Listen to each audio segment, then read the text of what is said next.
Hola, ¿qué tal? Bienvenidos a Contrastes, el programa donde se debaten las ideas y los proyectos en el Congreso de la República. Hoy con un tema de mucha actualidad, pero también de mucha preocupación para todos los colombianos, el tema de la violencia contra los niños. Tenemos dos invitados especiales, la doctora Erika Sánchez, representante a la Cámara por el Departamento de Santander. Doctora, bienvenida, ¿cómo está? Mi querida Florencia, muchas gracias por la invitación a ti y a todas las personas que nos están viendo y por supuesto a nuestro honorable representante que nos acompaña hoy. El doctor Carlos Eduardo Osorio, representante a la Cámara por el Departamento del Tolima del Partido Centro Democrático. Doctor Carlos Eduardo, ¿cómo está? Apreciado Florencio, muy bien, gracias. Gracias por la invitación y muy complacido de estar aquí al lado de esta inteligente mujer santanderiana. Doctora Erika, experta en este tema de la niñez, preocupada por la niñez colombiana. Está tramitándose un proyecto, pero tiene usted unas cifras muy preocupantes, sobre todo de todo lo que ha pasado en los últimos meses, en las últimas semanas, de violencia, de asesinato de niños y niñas, lo que pasó en Cali, lo que pasó en Engativá, temas muy, muy preocupantes. ¿Qué hay que hacer? Quiero contarle al país que este Congreso ha sido muy responsable con la niñez.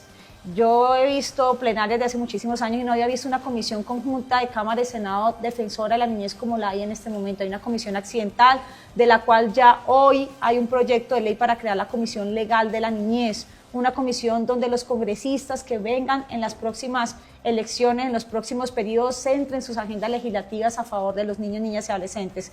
Hemos radicado alrededor de 60 iniciativas legislativas para proteger a la niñez desde el vientre de la madre. Radicamos un proyecto de ley para crear un sistema nacional de información y seguimiento, control y monitoreo hacia los agresores sexuales. Esas personas que fueron condenadas por agresión sexual, que no sabemos en dónde están, que no sabemos si están trabajando en las escuelas rurales, en las escuelas urbanas, que no sabemos si están como profesores de escuelas deportivas, como tutores, como recreacionistas, que no sabemos si están en los jardines infantiles, no sabemos del paradero de esos condenados, de esos agresores que pueden estar reincidiendo en el delito y que se pueden sumar a las lamentables cifras de abuso sexual en Colombia. Es que tenemos más de 15.000 casos de presunto abuso sexual en nuestro país. En Colombia, según cifras de la UNICEF, de la policía, de medicina legal, cada día, cada 7 minutos hay un caso de presunción de abuso sexual contra niños, niñas y adolescentes. Estamos hablando que en el día se están reportando alrededor de 17 a 30 casos de abuso sexual y casos que en un 98% están quedando en la impunidad, porque solamente hasta el 2-3% es que son condenados y pues que nuestro sistema de justicia en eso ha sido muy laxo. Y no solamente sumado al abuso sexual, tenemos los asesinatos y las muertes. Tenemos 1.116 asesinatos en nuestros niños, niñas y adolescentes. Solo la semana pasada tuvimos 5 asesinatos que el país conoció. Antier, 2 niños. El día anterior una niña, el día anterior un niño de 2 años, y son casos donde las familias nunca superan el dolor, nunca se pueden recuperar y que muchos de ellos siguen quedando en la impunidad. Delitos de reincidencia, si vemos esos 5 casos de asesinato, tenían delitos como violencia intrafamiliar. El padrastro que asesinó a sus 2 hijos tenía un caso de violencia intrafamiliar y seguía viviendo con sus hijos, que se suma a ese homicidio, se suma violencia vicaria y feminicidio agravado. Y así muchos casos que hoy la justicia de Colombia tiene que priorizar estos procesos y que Colombia está pidiendo a gritos que por favor tomemos iniciativas, que avancemos en materia legislativa y jurídica y que por supuesto tengamos un sistema de justicia proteccionista y garantista con los derechos de los niños. Doctor Carlos Eduardo, usted además de congresista es abogado y desde ese punto de vista se ha empezado a hablar nuevamente de la pena de muerte, de inclusive incrementar, ya tenemos 60 años para este tipo de delitos. ¿Cuál es la solución desde esos 2 puntos de vista? Florencio, déjeme decirle, antes de contestar su pregunta, que el sentimiento de impotencia es absoluto. Quienes somos congresistas tenemos naturalmente una responsabilidad y por el Congreso se tramitan innumerables proyectos de ley. La doctora Erika ha sido una de las abanderadas aquí en la Cámara de Representantes, la hemos acompañado en estas iniciativas. Quienes somos padres nos sentimos representados ante esas dificultades y ante esas noticias nacionales, como en el caso de Sofía Delgado recientemente en el departamento del Valle. Y en efecto, cada vez que ocurren hechos como estos, que desafortunadamente rápido se olvidan, pues surgen todo tipo de inquietudes, planteamientos, nos rasgamos las vestiduras, discutimos sobre la pena de muerte, sobre la cadena perpetua, y al margen de darle mi opinión sobre ese particular, que ahora se la daré, quiero decirle que ahí no están las soluciones. Esas no son las soluciones a las problemáticas. Esos son mensajes que a la luz del derecho penal pueden ser válidos o no, pueden ser dignos de consideración o no, pero lo que sí le quiero decir es que no hay una política pública seria en el Estado colombiano para proteger a los niños. Con Erika y con otros congresistas podemos hacer cualquier cantidad de leyes.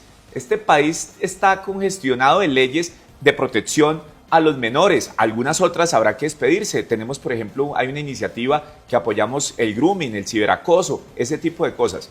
Pero si bien es cierto, esas normas se deben expedir, el gran problema, Florencio, es su aplicación, su acompañamiento.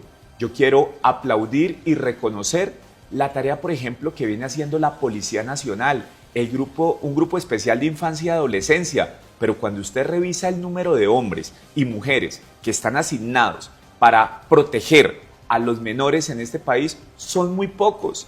Necesitamos darle más herramientas a instituciones como la Policía Nacional para que ese maravilloso trabajo que hace lo pueda hacer con mayor intensidad, al bienestar familiar, a los comisarios de familia, a los defensores de familia. Pero la realidad, sea dicha, es de que esa premisa del artículo 44 de la Constitución, los derechos de los niños están por encima de los derechos de los demás, están simplemente ahí para enmarcar, para decir que somos un país protector.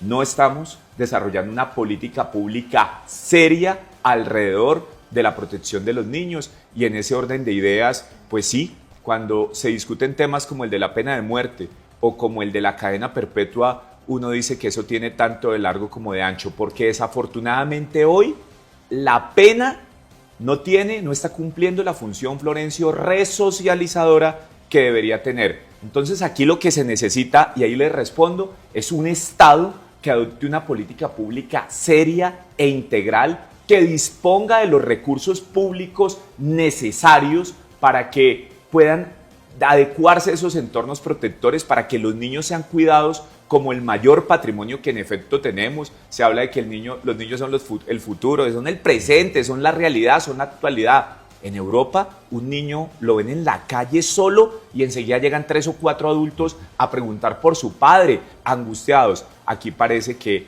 eso no es tan importante.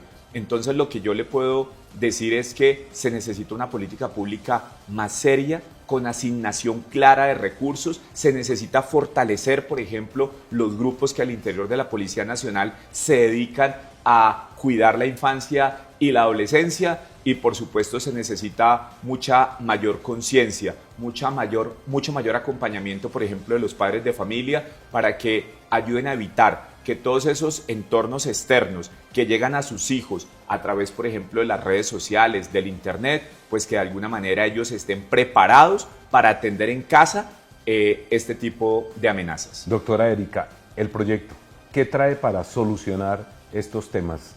Y ya ahora vamos a hablar del tema de la cadena perpetua, de pronto aumentar las penas.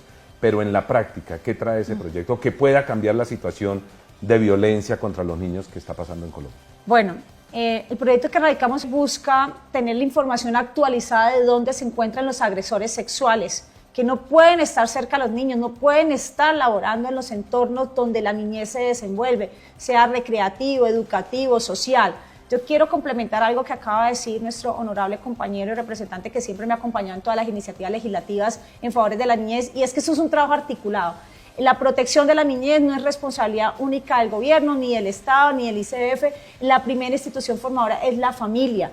Esto debe estar en el trabajo entre la sociedad civil, la familia, el gobierno y las ramas del poder público. ¿Qué está pasando? Que en pandemia vimos que los niños no estaban seguros en sus hogares. En los hogares fue que se desbordó las tasas de abuso, de explotación sexual, de explotación infantil, de explotación laboral. Los padres, y me incluyo, estamos como adultos, estamos siendo irresponsables, estamos haciendo amenazadores, inobservadores de los derechos de la niñez, y no estamos siendo garantistas. Entonces nos volvimos, estamos en una zona de confort donde es el Estado el que tiene que responder, es el ICF, y como estamos en un país asistencialista donde entre más niños tengamos, más beneficios recibimos, más subsidios referimos, pues el compromiso de los adultos con la niñez es nulo. Este proyecto busca que la Policía Nacional, que el Ministerio de Trabajo tenga información articulada y actualizada de qué están haciendo esos agresores condenados por abuso sexual en el país. Y sobre todo, que te generemos conciencia. Tenemos que blindar a la niñez desde todos los mecanismos proteccionistas, constitucionales, jurídicos, legales y demás, pero también tenemos que generar una conciencia del cuidado, una conciencia del entorno protector como es la familia y de la sociedad, que sepamos denunciar a tiempo cuando hay casos de vulneración. Y termino rápidamente, Florencio, y es que este proyecto busca sanciones económicas entre los 100 y 3 salarios mínimos legales vigentes, porque si un condenado no quiere reincidir, pues se va a presentar al Ministerio de Trabajo, va a estar actualizando su información, a la policía va a decir, mire, yo no estoy trabajando con niños, yo estoy en una empresa de papas, yo tengo todo el derecho a resocializarme, a salir adelante y no a reincidir en el delito. Aquellos que no se van a actualizar la información y que no vamos a saber son los posibles presuntos nuevamente abusadores sexuales que están ahí desbordados y que ni las políticas de Estado, como decía el compañero, ni siquiera la importante labor que está haciendo la DIPRO, la Dirección de Protección con el programa País y la Policía de Infancia, van a ser suficientes para atender este flagelo de infancia. Doctor Carlos Edra, ahí se presenta un problema con esto de las listas. Es que no se puede poner en una lista a una persona que está siendo investigada o incluso acusada, sino que tiene que tener una condena y una condena en firme en su contra por estos delitos contra los niños. ¿Ahí qué se puede hacer? Pues, Florencio, yo entiendo que ese paradigma o esa premisa que usted plantea parte de unos lineamientos garantistas. La misma Corte Constitucional los ha reivindicado y yo eso lo comprendo. Yo eso lo comprendo porque no se puede, digamos, condenar a alguien sin que haya sido vencido debidamente en juicio. Pero en función de ese interés superior de los menores, si bien hay unas garantías, repito, el ciudadano, a que no se le estigmatice, a que no se le señale sin que haya sido condenado, yo entiendo que aquí también necesitamos lo que se conoce en el derecho como la ponderación. Y también existe en el derecho algo que se llama las medidas cautelares, las medidas previas, como cuando usted acude a un proceso y le pide, en el marco de la misma acción de tutela que es tan popular, una medida cautelar, una medida para evitar un perjuicio irremediable.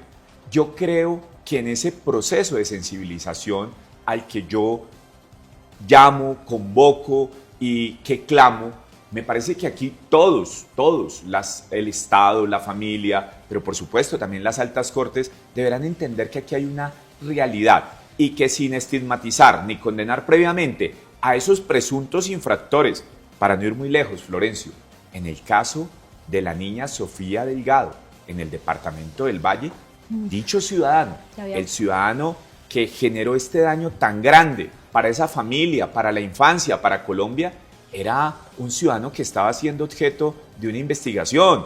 Por lo menos había ya un indicio, lo que llaman los abogados en el derecho probatorio, los indicios, había un hecho indicador, estaba siendo investigado. Y tenemos que recordar, repito, esa premisa del artículo 44 está en la Constitución, pero queremos que esté como letra muerta o queremos que sea real. Los derechos de los niños están por encima de los derechos de los demás, Florencio. Vamos a hacer una pausa, doctora Erika, doctor Carlos. Eduard, porque viene un tema muy interesante. Hay un proyecto que están dando en el Congreso del Gobierno que puede estar en contravía de lo que la doctora Erika Sánchez está proponiendo.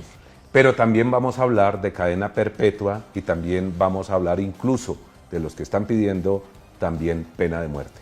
Ya regresamos en Contrastes, el programa donde se debaten las ideas y los proyectos. Ya regresamos. Seguimos en Contrastes con este tema de la violencia contra los niños, niñas y adolescentes. Doctora, se empieza a hablar también por parte de la opinión pública de que hay que proponer cadena perpetua, incluso algunos van más allá, pena de muerte. ¿El proyecto lleva algo de eso? ¿Se va a discutir ese tema? ¿Y ese también es la solución o no es la solución? Bueno, vemos un país indignado, vemos un país cansado de la injusticia, vemos un país que está cobrando justicia por sus manos, porque cada vez que se captura a un presunto abusador o asesino, la comunidad lo lincha, la comunidad muchas veces lo apedrea. Ya hemos tenido un caso de uno de los asesinos de los niños que nos mataron en esta semana, que la misma comunidad tomó justicia por sus manos y que en este momento no se pudo someter hacia la justicia porque pues ya no existe, ya se murió. La pena de muerte en Colombia nunca se va a poder realizar, aunque es el sentir y la solución que ve el país frente a tanta criminalidad, frente a tanta impunidad, frente a tanta flexibilidad jurídica que hay a favor de los criminales y en contra de la niñez. Para implementar la pena de muerte en Colombia tendríamos que convocar una asamblea constituyente y cambiar toda la constitución, y nuestra constitución es relativamente una carta magna muy joven, tiene apenas 30 años, así que sería un paso de que le digo al país que sería muy difícil desde el Congreso de la República, y más cuando Colombia ha firmado y ratificado acuerdos internacionales y convenios internacionales garantistas de los derechos de los humanos, que en última se quedan ahí en la letra muerta. Somos garantistas, pero adentro estamos reclutando niños, adentro estamos asesinando niños, adentro tenemos unas tasas de explotación laboral, sexual, infantil que están desbordantes y no protegemos. Frente a la cadena perpetua, no es la primera vez que este Congreso lucha porque se implementen penas superiores a las que están vigentes en el Código Penal. La cadena perpetua ya había tenido un avance importante y había llegado a un punto social de convocatoria y participación, y es el referendo. Yo sé que hoy los congresistas le decimos a Colombia, vamos a salir a ponernos puntos de recolección de firmas, y los colombianos voluntariamente, con esa ansia y esas ganas de justicia, firmarán y recogeremos nosotros el 30% del censo electoral que nos pide la registraduría y ganaremos en las urnas. Pero para llegar a ese referéndum, pues tenemos que pasar 8 debates en el Congreso con un acto legislativo, que es lo que nosotros vamos a radicar. Vamos a desempolvar la cadena perpetua, estamos reuniéndonos con magistrados, con expertos en el tema, porque tenemos que hacer un llamado urgente, SOS, a la Corte Constitucional. Por favor, no es posible que ustedes avalen el aborto hasta las 24 semanas, porque según el Código Penal, el bebé que está en el vientre no es persona sino hasta que se le corta el cordón umbilical y respira por sí solo. Y frente a ello está el principio de dignidad hacia los condenados, indiciados y condenados, que son los criminales. Entonces a ellos sí hay que garantizarles todos los derechos, pero a ese bebé en el vientre no.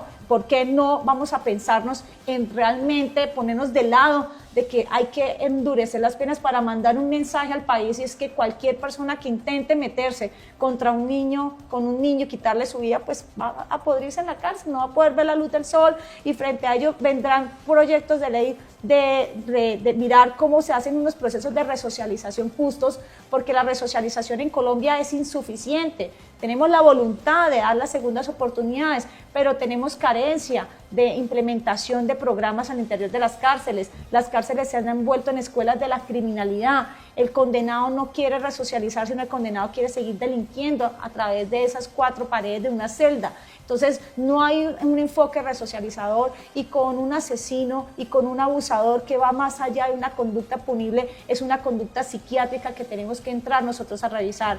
Quiero decirles que tenemos la voluntad de la gran mayoría. Me indigna mucho escuchar a algunos congresistas que dicen, ay, es que eso es puro discurso populista. No, disculpe, pero es que la niñez no es un discurso populista. Si usted considera que la cadena perpetua no es la solución, entonces ¿cuál es la solución?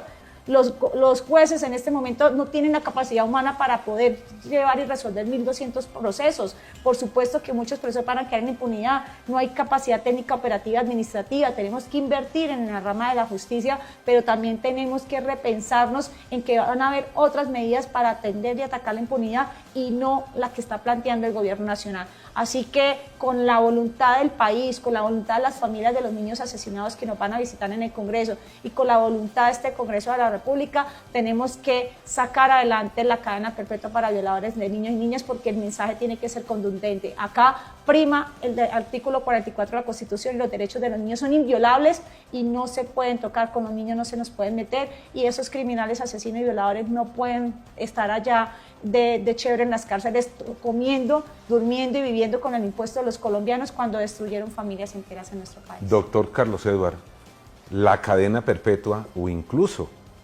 el anuncio de estudiar el tema de la pena de muerte, podría persuadir a los abusadores, a los violadores, a los victimarios de niños?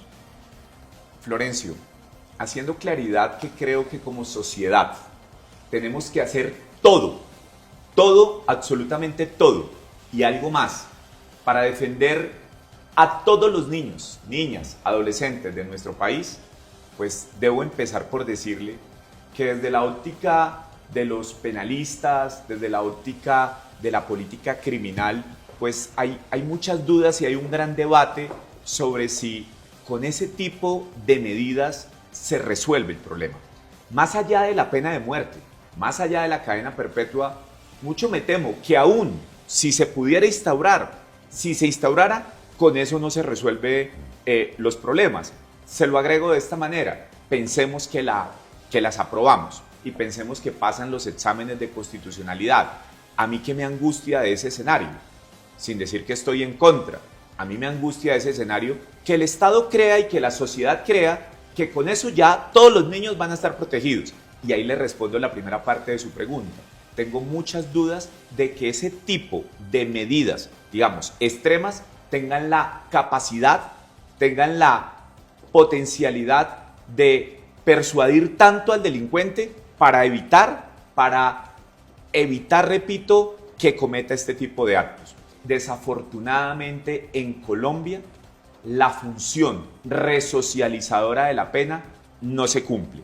Si partimos de la premisa de que el delincuente, pese a lo que dice allá en las cárceles, aquí entra el hombre, no el delito, esa es la frase muy bonita que aparece allá en la entrada de muchas penitenciarías, pues como la realidad en Colombia es que no estamos resocializando a las personas que llegan a las cárceles, yo sí creo que vamos a tener que aislar a estas personas por mucho más tiempo del que normalmente hoy están, porque desafortunadamente constituyen una amenaza. Y si bien soy un hombre garantista, si bien soy un hombre de principios, si bien soy un hombre que cree en el sistema, en las instituciones, en los derechos de los humanos y que románticamente creo, espero que el que llega a una cárcel se resocialice, pues desafortunadamente todo parece indicar que en esta materia de delitos sexuales este tipo de sujetos no se aconductan y no están, al parecer, preparados para reintegrarse a la sociedad. Ni un niño más, ni una niña más, ni un adolescente más. Pero el tema no se puede reducir al derecho penal, porque si lo reducimos al derecho penal, nos quedamos con una cadena perpetua aprobada, nos quedamos con una pena de muerte. Imaginémonos un escenario extremo y de pronto nos cruzamos de brazos creyendo que ya con eso se resolvieron los problemas de los niños y de la afectación que se le hacen a sus libertades, especialmente a su libertad sexual. El tema no lo podemos trabajar en serie como si se tratara de un proceso mecánico. Lo tenemos que asumir con una política integral en serio. Doctora Erika, bueno, ese proyecto que ustedes llevan va en contraposición de lo que está pensando el gobierno. Hay un proyecto de la ministra Ángela María Buitrago, respaldado por la Corte, donde dice también incluso de rebajar penas a victimarios de niños cuando hay alguna aceptación, una negociación. ¿Qué va a pasar con el de ustedes y qué va a pasar con el gobierno? Porque están contrapuestos. La ministra y la fiscal, junto con la Corte Suprema, que lamento mucho que haya jugado el papel también protagónico y radical el artículo 7 de la reforma, buscan llegar a un proceso de conciliación con las personas que han sido sindicadas, condenadas por asesinato, por secuestro y por abuso sexual. Yo le digo al país que este Congreso no va a permitir, digo Congreso porque ya hemos hablado con muchos compañeros, porque en el Senado se radicó una proposición eliminatoria del artículo 7, porque en Cámara se recogieron más de 90 firmas pidiendo también la eliminación de ese artículo 7, que esta reforma salga con un proceso conciliatorio y de rebaja de penas. La ministra plantea que el 98% de la impunidad se da a que las personas que cometieron el delito no confiesan, entonces no pueden pasar más allá de la fase preparatoria investigativa. Pues acá nuestro honorable representante, que es abogado, profundizará un poco eso. Yo no soy abogada, soy trabajadora social, pero en lo entendido que tengo del sistema de justicia, pues no se llega a la fase condenatoria, a la audiencia condenatoria, por falta de hacerlo probatorio y por pruebas suficientes, y porque no se puede violar los principios también de la persona sindicada, que no deja de ser persona, ciudadano con derechos restringidos, pero sigue siendo persona para el sistema. Entonces, como tenemos un alto porcentaje de impunidad, la solución es: venga, mediemos. Dígame usted en dónde está el cuerpo del niño, dígame usted dónde lo enterró, dígame usted qué hizo, deme pruebas, declárese culpable y nosotros le damos el 50% de la rebaja. Imagínese Brian, el asesino de Sophie, que tiene 26 años, 27 años, le meten 60 años, se le reduce a 30, vale, sale de 56 años. ¿Ustedes, país, creen que a los 56 años el tipo no va a seguir violando? Ya había violado en el 2018 y no pasó nada. Asesinó en el 2024, pues se va a volver un monstruo como lo fue Garavito, como lo fue el monstruo de los Cañaduzales, que asesinaba por sevicia. Este tipo desmembró un cuerpo, este tipo no solamente asesinó, este tipo disfrutó matando a una niña inocente. Y así tenemos muchos monstruos en las calles que desconocemos de su salud mental y que no podemos permitir que con esta reforma le abramos la mesa a que ellos sigan delinquiendo y poner a la niñez como si fuera el plato fuerte de un sistema democrático, antidemocrático, antigarantista de los derechos. Doctor Carlos Eduardo, sobre el mismo tema, ¿qué va a pasar en el Congreso? Ustedes que hacen parte también de la oposición. Pienso que el gobierno, todo lo del gobierno es un disparate, lo del gobierno del presidente Gustavo Petro. Pienso que ese eslogan de Colombia potencia mundial de la vida es simplemente un cliché, es una frase para que se escuche bonito, pero no hay coherencia. Creo que el gobierno es un gobierno perdido, descontextualizado. Pienso que están pensando en algunas cosas. Yo soy disque especializado en derecho penal y pues no quiero entrar en estas profundidades, pero yo entiendo lo que es la congestión de los despachos judiciales, yo entiendo lo que es la impunidad, pero no pretendan resolver esas dificultades propias de los procesos penales. La señora ministra de Justicia tal vez decía, o la fiscal, que solamente el 5% de los casos llegan a juicio y que con eso ya los jueces están congestionados. Pues si eso es así, habrá que buscar respuestas y soluciones, pero no generando más impunidad. Doctora Erika, muchas gracias por estar en Contrastes. El tema y el debate queda planteado. Quiero felicitarte por ser tan responsable con la niñez y por supuesto muchas gracias por la invitación. Doctor Carlos Eduardo, muchas gracias. Florencio, gracias, y hacerle un reconocimiento a la representante Erika Sánchez, abanderada de estos temas de los niños, de las niñas, de los adolescentes. Muchas gracias a todos ustedes por estar conectados con Contrastes, el programa donde se debaten las ideas y los proyectos.